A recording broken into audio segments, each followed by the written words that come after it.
Hello and welcome, my friends, to Women in Alcohol Live. I'm your host, Nancy McKay, and we are welcoming back my very special guest, Julie Lattimer, for Hi. part two of our fabulous conversation about alcohol and how it affects all of us, whether we're the drinker or the, how would we put it? The friend Person of affected by the drinking. the people who are affected by the drinking. Yeah. So we're really going to talk about how all of that fun stuff affects us and really kicks us into high gear during the holidays. Indeed. So if it wasn't, if things weren't weird enough with COVID, which is spiking all over the place, now we get to throw the holidays on top of it. And so those folks who have been drinking more because of COVID, chances are really good that they'll kick that into a higher notch now that the holidays are upon us. Mm-hmm. And, let's face it, the expectations are such a huge part of the holiday season. And I do want to go back for just a moment and say that just right out of the gate, we're going to be having adult conversation. And I talk with like a sailor. So if you have kids in the room, now is a good time for headphones because I know I'll be letting a few F-bombs rip. So fair warning. And for those who are viewing, if you want to leave us a comment or ask us a question, please do. And you'll need to give StreamYard permission to use your name. So I am going to pop that little link into the chat so that you all can access that and give them permission to use your name so we know who the hell we're talking to. Eh? Yeah. So that's always helpful. Yeah, it is helpful. It's nice to know who we're talking to. So, as I mentioned the last time we talked with Julian, we postponed last week's episode because my stepfather-in-law had passed away, and things were a little sad and in transition here. And so we decided to postpone for a week.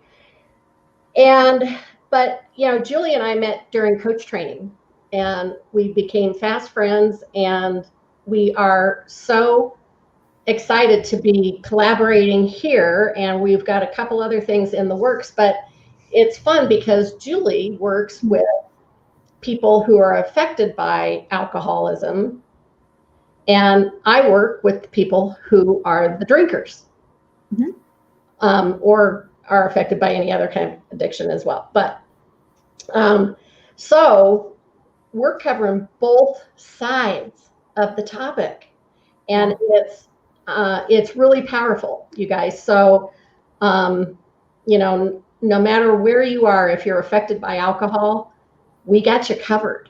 We got your back, right?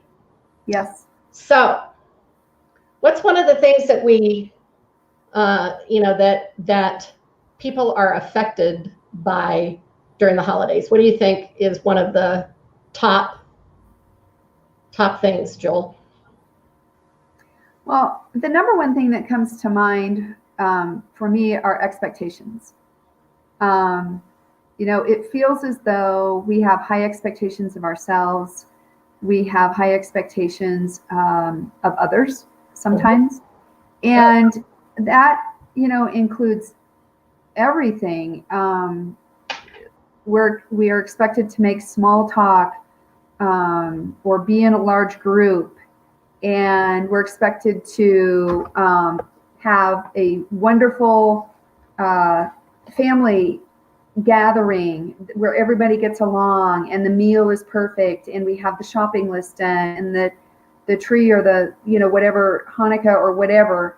There are so many expectations this time of year. And I really think that adds a lot of pressure both to those who where drinking is an issue and to those who are affected by that drinking.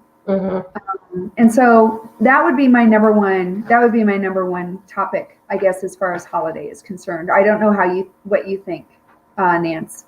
Oh, I definitely agree. And expectations have always been a blind spot for me. I mean, it's that's always been probably one of the reasons why I drank the way I did. Was because of expectations, and expectations lead to resentments. And so, that's just the perfect recipe for drinking at someone. And so, or, you've gotten your feelings hurt because somebody didn't do what you expected them to do. And so then you're pouring alcohol over your feelings so you don't feel them as sharply.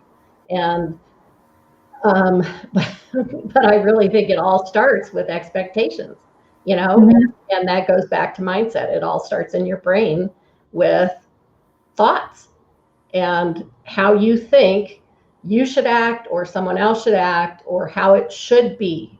And that's when we become discontent, is when things aren't the way we think they should be. We think things should be different than they are. And that's what causes so much angst, right? So it makes the alcoholic drink more, and it makes the people around the alcoholic very uncomfortable because, they think that they shouldn't be drinking that way. And if only we had, the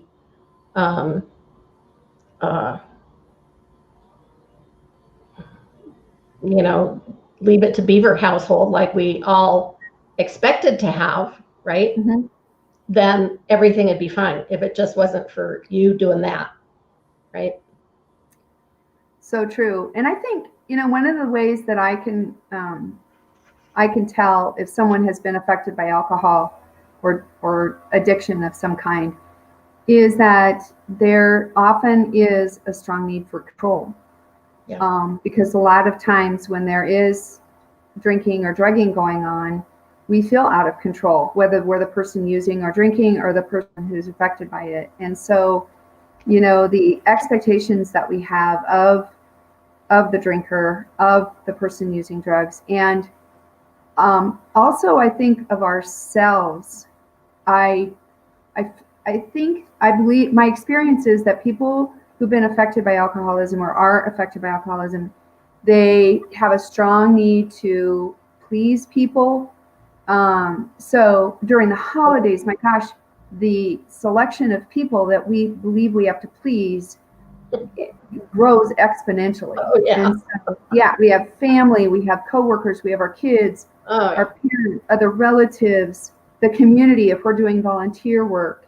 And, we might think that we have to travel if it doesn't feel safe, or that we're not going to travel and that might make others angry. And so there's this huge drain on the people who are affected by alcoholism, because not only are they trying to deal with, process the drinking, but they're also trying to make everyone around them happy, which is absolutely impossible. Impossible. So it's a perfect storm during the holidays of, how to do that. I see behavior where we might buy gifts that we can't afford, or we try and compensate for unhealthy family dynamics by buying large amounts of gifts, that aren't even necessary. I I don't know if that resonates with the folks that are watching here, but that's the kind of stuff. The only other thing is it also might be the end of the year at work. And so we're looking at getting that final report done. We're looking at getting, reaching your quota for the year, getting your bonus. So it is kind of a perfect storm. And we're not here to remind you of all the issues that you might be facing. We're here to talk about the strategies that we can use to not only cope with them, but to actually help you find joy and serenity during this time. Right. So, yeah, let's get to it. If that's okay. So what do you recommend for people who are either living with an alcoholic or have, they're not the drinker, they're the affected by? What do you recommend? I think that one of the most important questions to ask is, what do I want? Oftentimes, if we have been affected by alcoholism, we have our radar is pointed out so much toward the drinkers or the other people in our lives that we often don't go inside and ask ourselves, what is it that I want in this situation? Right. And, do I want to do a lot of shopping? Do I want to do a lot of meal planning? Do I want my loved one who struggles with alcohol to come to this party or to attend the Zoom meeting? It doesn't mean that we go around with a bullwhip and snap it and say, okay, this is what you're going to do, this is what you're going to do, this is what you're going to do. It's actually the opposite. Right. It's a very quiet process where we go inside and say, what is it that I want in this particular situation? And it's very freeing to ask that question, and actually might take some practice if you're not used to asking that question. Mm-hmm. It might require some quiet time by yourself with some deep breathing and listening to your body. Both you and Nancy, you and I both do a lot of body work where we encourage people to listen. And so asking the question, what is it that I want, is a first step to kind of acknowledging how to go forward with dealing with that. Mm-hmm.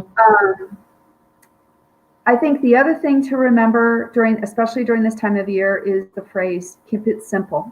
Mm-hmm. Keep it simple. Our culture puts the word stupid at the end, and that's so not relevant. In fact, it is the opposite of what we want to do. We want to keep it simple because it's the intelligent thing to do. It's the healthy thing to do. And so that could include our to-do list. That could include children's activities, meals, family interaction, because that allows us then to, after we say, what do I want in this situation, in only this situation, not in the whole scope of things, not for the next 2 weeks, for this particular thing, then it allows us to say, what is the next right thing? Yeah. What is the next right thing that I want to do in this? And that often includes interactions with the alcoholic, with the people that are drinking or using. Mm-hmm. Because we don't even know oftentimes what the next right thing is. It's as you know, Nancy, addiction is such a baffling disease. Yeah. Even those people who struggle with drinking are confounded by it. Oh, yeah. So if we ask that question, that allows us then to, it doesn't mean that we agree with the choices of the alcoholic or the person drinking. It doesn't mean we condone their decisions. Let's say they decide not to attend a family meeting or a Zoom get together, and you'll talk about that, the reasons sometimes why, behind something like that. But it does mean that we recognize that we can't control their choices, and we value ultimately our own joy and serenity more than we value appearances, more than we value getting them clean and sober during the holiday season, whatever that is. Right. So would you, Nancy, be willing to talk a little bit about why someone who is struggling with alcohol or drugs, why they might not come to a family gathering, or why they may not make that Zoom thing, or why they might show up drunk? Well, yeah, I mean, I think that if people aren't showing up, it's because of shame or guilt that, they know that they're going to get the stink eye from somebody, right? And they don't want to deal with it. Mm-hmm. And then there's the alcoholic who doesn't give a shit and, will show up kind of just to create a little chaos because, as alcoholics, we kind of like to be the center of attention. And that's one sure as hell good way to do it, is to show up drunk and get everybody all abuzz with emotions. And so it's, it's it's a really tough time to consider. It's hard to look at your drinking during a holiday season if you haven't been looking at it before. It's it's a tough season to try to do something about it. And yet I know a lot of people who have gotten sober right around Christmas or New Year's. And of course, I got sober the weekend before St. Patrick's Day, for Christ's sake. So, and we were supposed to march in the St. Patrick's Day parade. Cool. Well, and I'm aware of some people who they might have a drink or 5 because there's a lot of fear in interacting with family members. Absolutely. That it takes a lot to, chat up a family member, not knowing how they're going to respond to you, or, that you might be an introvert, or it takes so much energy. And so, especially if you're a drinker or using. And so what do? I loved what you said earlier. You pour liquor over your feelings. Yeah. You soften things up, you take the edge off. Right. So that allows you then in your own mind anyway, to interact in what feels like a healthy way. It's really not. Right. But as an alcoholic, you don't realize what the barometer is, right? So, so what you think is just taking the edge off might look like intoxication to somebody else.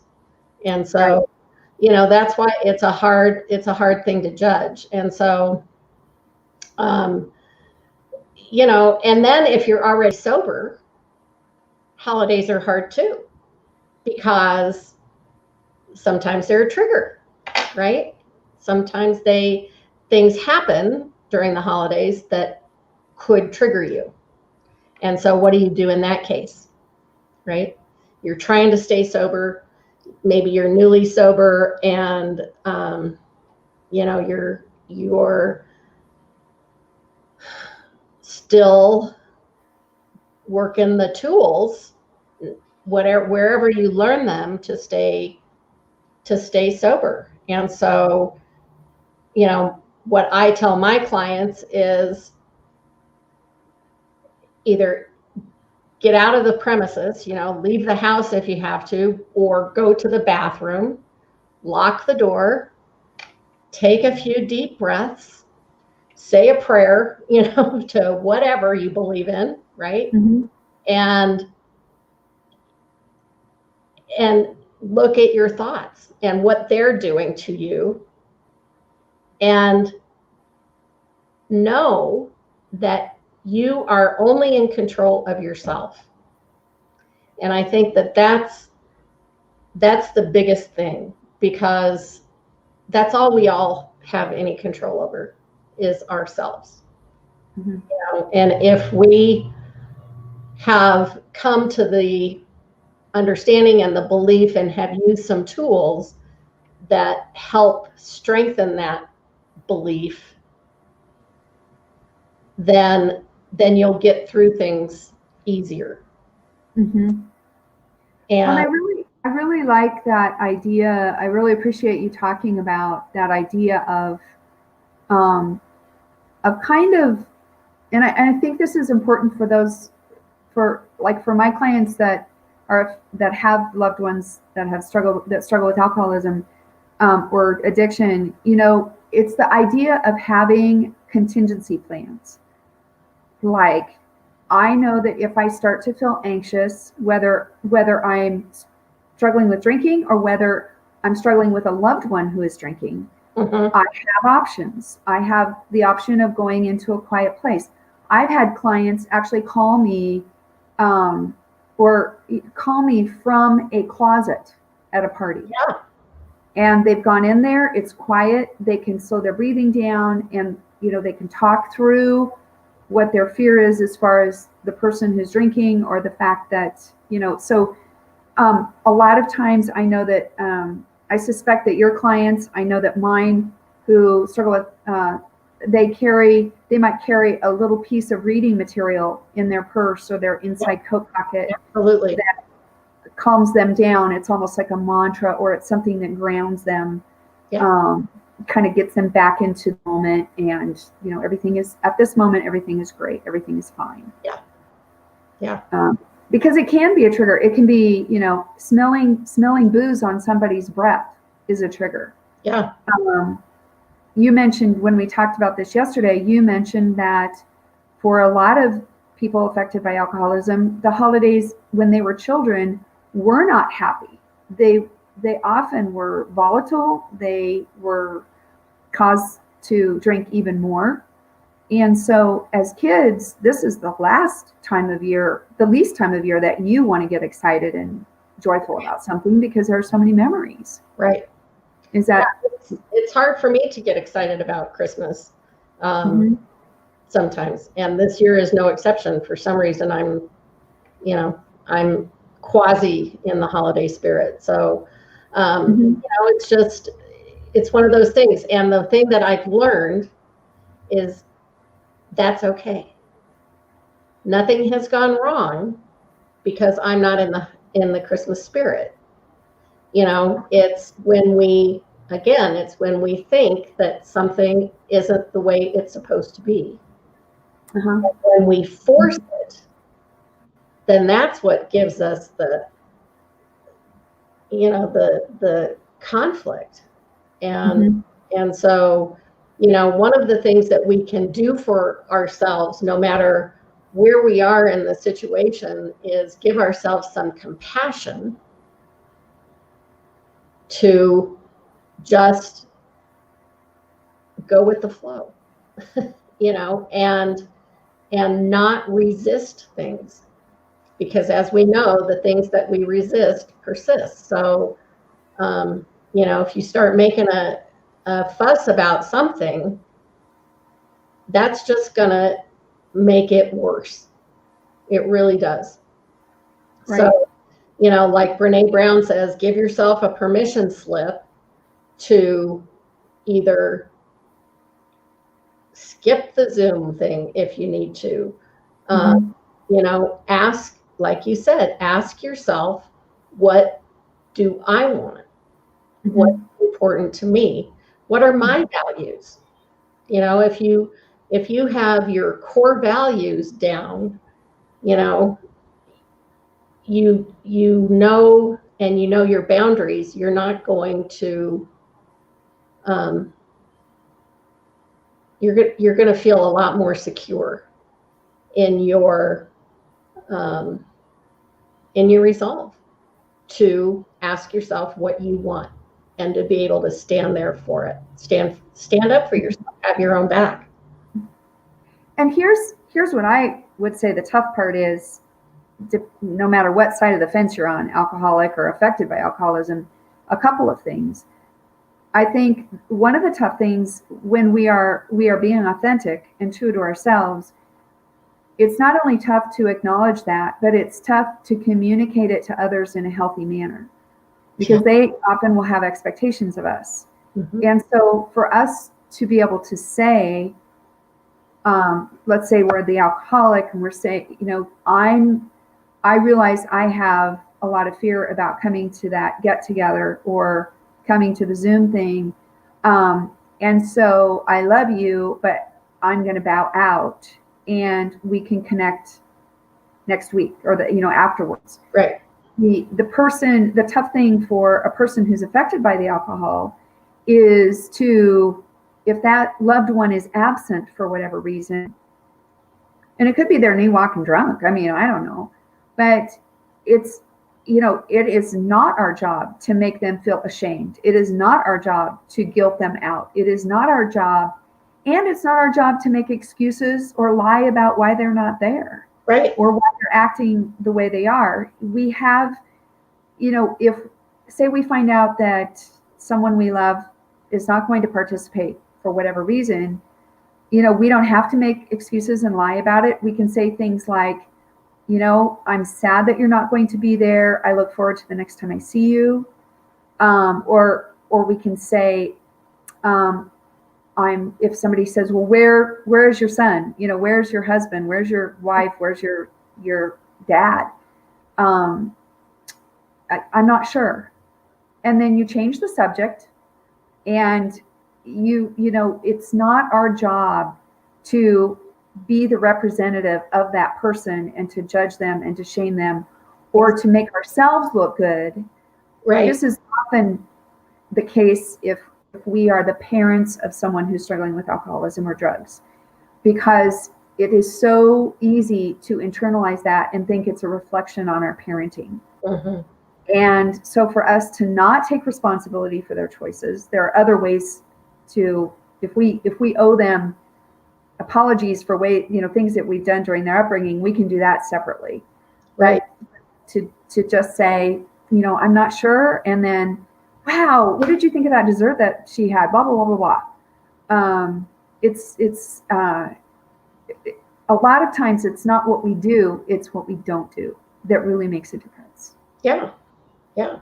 So, and then I was just going to say, most importantly, if it feels authentic, I think it is so important to convey to our alcoholic how much we love them.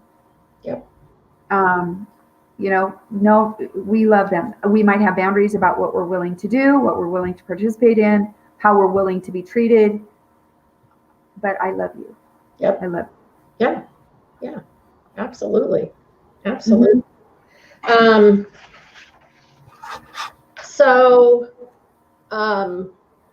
I forgot one thing. Do you mind? Oh, please do.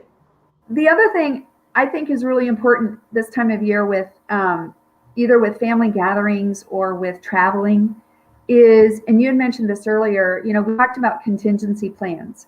So yep. Contingency plans can include, okay, I'm going to go into the restroom and lock the door and, blah, blah, blah, blah. We talked about those. But I think it's also important if you are somebody who loves someone who is drinking, and let's say you're going to go to a small family gathering, or you're going to go somewhere with them. There is nothing wrong. In fact, it's absolutely helpful to have a contingency plan. So that might mean driving your own car so that you can leave at a different time. Yep. Now, obviously, you're not going to leave knowing that they're drunk and they're going to drive. So, you have to adjust to something like that. But the more we do things that are right for ourselves, and the more we lower expectations of those that are drinking. Now, that doesn't mean, okay, lie on the couch all day while I go out and do the work and earn the money. I'm not talking about that. But right. The more we have plans for ourselves, one of the things I talk with my clients about is, what would you do if they weren't there? What would you do if, they weren't around? Well, I would get in my car and I would leave. Mm-hmm. Or I would, do this. That doesn't condone what they do. It puts the responsibility back on us to do what is right for us. Exactly. So I think contingency plans are really, verify if somebody else can take you home if you need to. Enlist another person's help if you need to confiscate car keys. Those can be done in a way, it's not easy, but those can be done in a way that is kind of calm. We can act with quiet conviction and action, and we can recognize their actions are not reflections on us. Absolutely.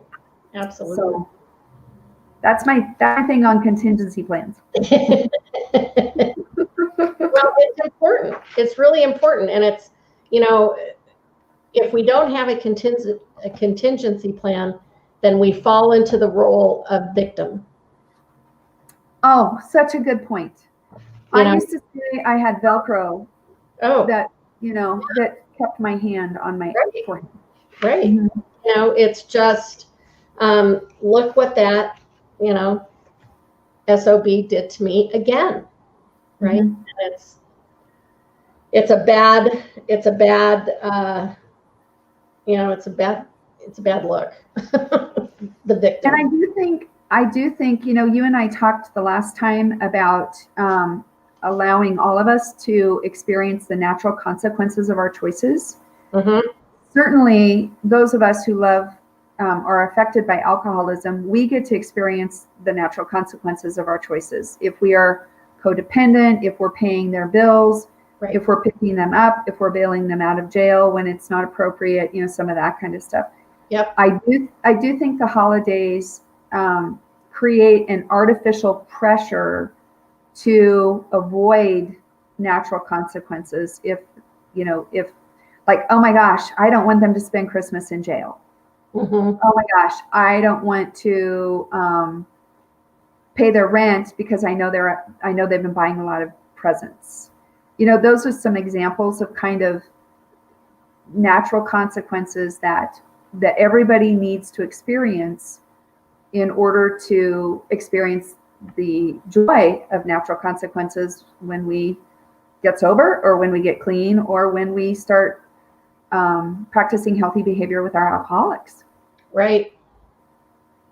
So I think that the holidays, and you and I both agree on this, I know, we think the holidays create an artificial pressure. If you're a part of an unhealthy family, the holidays are going to magnify that. They're going to magnify it. And recognizing and accepting it can actually be so freeing. Right. Nancy, are there any other pressures that, let's talk about somebody who's newly sober. What's hard during the holidays with that? Well, I think the biggest thing is, how am I going to celebrate without alcohol? Whoa. How am I going to have fun? How am I going to enjoy anything without Chardonnay or champagne or, a lovely single malt? Right? Good point. And because that's ultimately where everybody goes, is I'll never have fun again. Oh. And they forget the shit show that they've just come out of, probably. And we romanticize it. All we remember, we want to, it's that selective memory, right? So once you've gotten through the shit show and the chaos has died down, then what you remember are everything. Mm-hmm. And you can see the dew on the chilled wine glass, and the I mean, it's unbelievable, right? I mean, I remember when I went to, I got sober, and I met a woman who had just come back from Italy. And I thought, well, I'll never be able to go to Italy, because when you go to Italy, you have to drink wine. It's like, you can't go to Napa without, So it's just so weird how you think that now I can never do something because I can't drink. Mm-hmm. And what people fail to understand is that you're getting your life back so that you can enjoy it. And you're not getting sober so that you can suffer. Mm-hmm. You're getting sober so that you can fly, really. Wow. So I don't know, it's so it's so weird, but I think that's the biggest challenge that newly sober people have to face is the thought that they don't know how to celebrate and they'll never have fun again. And there's just, it takes a while for you to understand that that's not realistic, or it doesn't have to be fear that, but there is a rebalancing. And that also feels true of, let's say you're married to someone who is newly sober. And all of a sudden, and this year is kind of an anomaly because with COVID, we're not doing the corporate parties, the Christmas parties, but hopefully a year from now, we will be. And so all of a sudden, you're invited to all these Christmas parties or these holiday parties or these corporate events, and your mate doesn't drink. And it's like, well, what the heck? I want to go and have a good time. I'm the person who is married to you, or I'm the person that lives with you. I'm your partner. And now you don't want to go and have a good time. And, I think that for a person who's newly sober, they really have to experience times of having really fun times with alcohol before they can start to embrace what that feels like. Right. They can be at a gathering and be having a great time and laughing and talking, and all of a sudden have this realization like, oh my gosh, I haven't had a drink all night, and I am having. I remember, and I struggled with alcohol in my early years. It's been many years since I don't really drink, but I can remember being in a nightclub and somebody saying, "Oh my gosh, how many drinks have you had? You are like the life of the party." And I said, "I'm drinking cranberry juice." And, it was like such a revelation that, oh my gosh, I can have an absolute blast and I can do it without alcohol. But, the first time I took a drink and got drunk, like, that when you first feel that warm feeling, when you first can feel it stir up. Yep. I think I mentioned this the last time. My thought was, oh, this is what it feels like to be popular.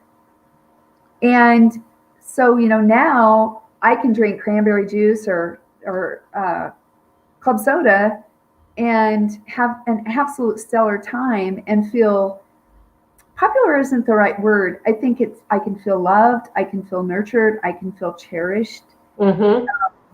And those things don't have to come from booze, or drugs. They can come from,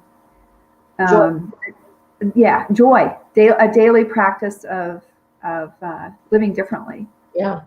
Well, that happened to me probably about, 4 months after I got sober. We were at a wedding in Omaha, and we had found this very blue humor book that was just hysterical. And I was showing it to my friends, and we were just laughing hysterically. I was doubled over laughing. And Jimmy said to me, "Have you been drinking?" No, isn't it great? Turns out I don't need the stuff. Great.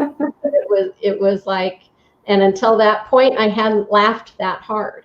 So it was like, it took a few months, and it does, it's an adjustment, but,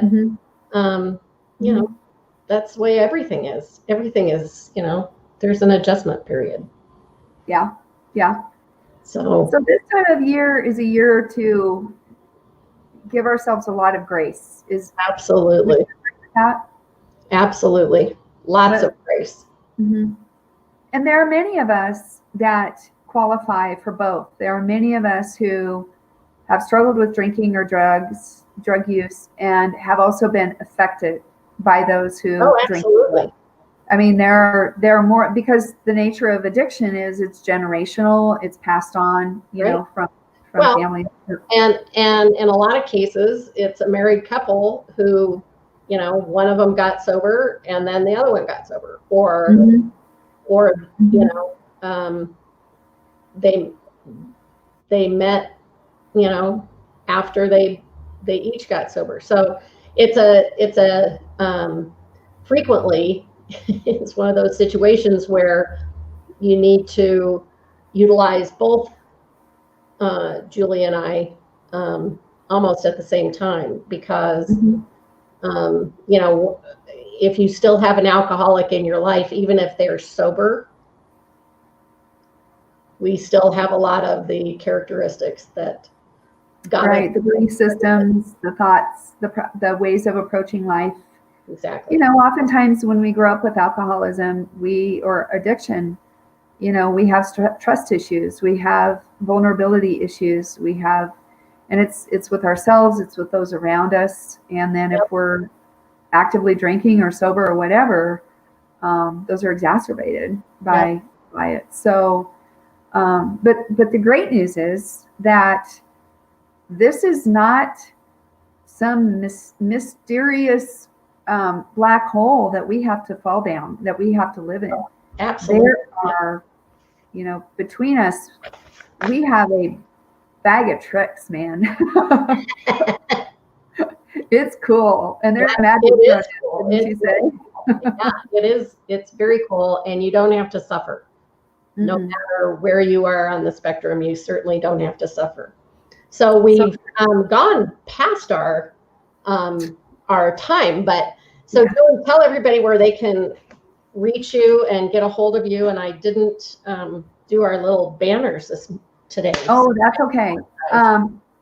Folks can email me at this, because this is what I believe. I believe that all is possible. So they can email me at allpossible2@gmail.com. So that's allpossible2@gmail.com. I'm also on Facebook, just under Julie Lattimer. So you're welcome to message me. And oh, look at you, Miss Magic Woman. And Nancy, how can they reach you? And mine is right there. And I invite you, ladies, to join my Facebook group, Women and Alcohol, on right over on Facebook. So yeah, it's a growing group, and we are really there. Julie is a member of the group, and we just want to create a safe place for women to interact with each other and have some camaraderie and support. And Nancy, you work specifically with women, yes? I do. I haven't I should say that I haven't had any men approach me. So I'm geared towards women, but obviously when you're in a service position, you want to help anybody who needs it. So if there's someone who's struggling, please let them know that I'm available. Perfect. And I do work with men and women. And so I will pass that on to anybody that I work with as well. So, well, this has been awesome. It has been awesome. Thank you so much. And thank you everyone for joining us. We sure appreciate it. And we are going to keep you posted on what Julie and I are up to next. So stay tuned for that. Yes, it's going to be great stuff. All right, you guys, thanks so much for joining us, and have a wonderful evening. Bye. Bye-bye.